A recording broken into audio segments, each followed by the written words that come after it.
Tervetuloa aamuohjelmaan. Minä olen Marita Kinnunen. Tänään aiheemme on astetta synkempi, sillä tämä on meidän viimeinen lähetys.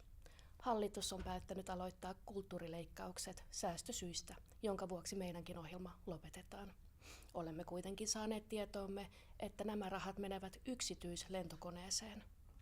Tänään meillä on studiossa ministeri Martti Kivi sekä aktivistitaiteilija Paju Salama. Tervetuloa. Hei. Ministeri, avaisitteko vähän, millä perusteella tämä päätös on tehty? Tässä ollaan tehty vaikeita päätöksiä yhteisen hyvän vuoksi.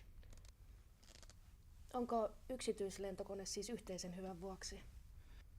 Niin kuin tiedämme, politiikassa on vaikeita päätöksiä tehtävä. Avaisitteko vähän kysymystä? Vaikeita päätöksiä, politiikassa niitä tulee.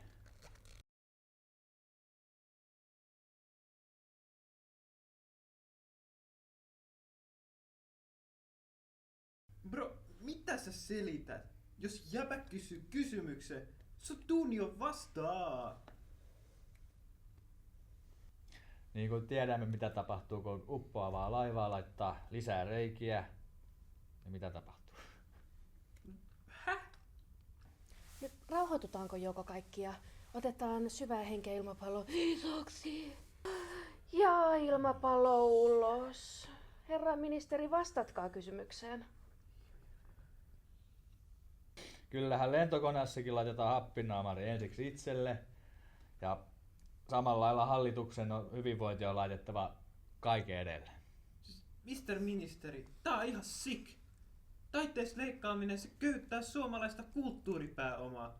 Eiks meidän pitäisi olla pohjoismaista pioneereja, ei mennä takas jonnekin keskiajalle?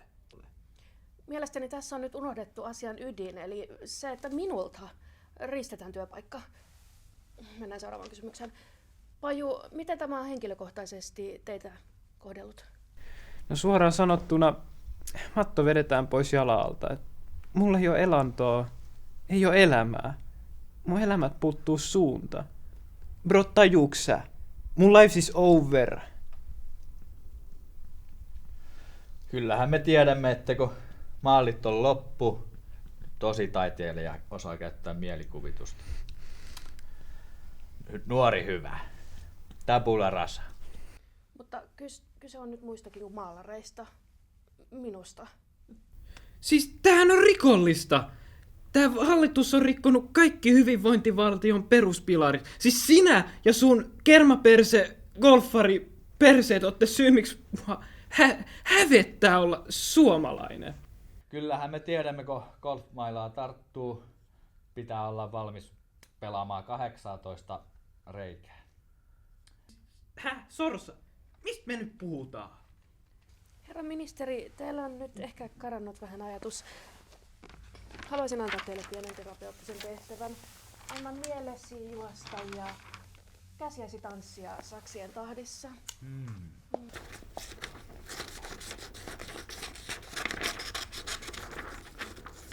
Pahoittelemme häiriötä. Olemme juuri saaneet tietoomme, että tuottajamme on lopettanut, joten nyt aamuohjelmakin jää historiaan. Kiitos kaikille katsojille ja hyvästi.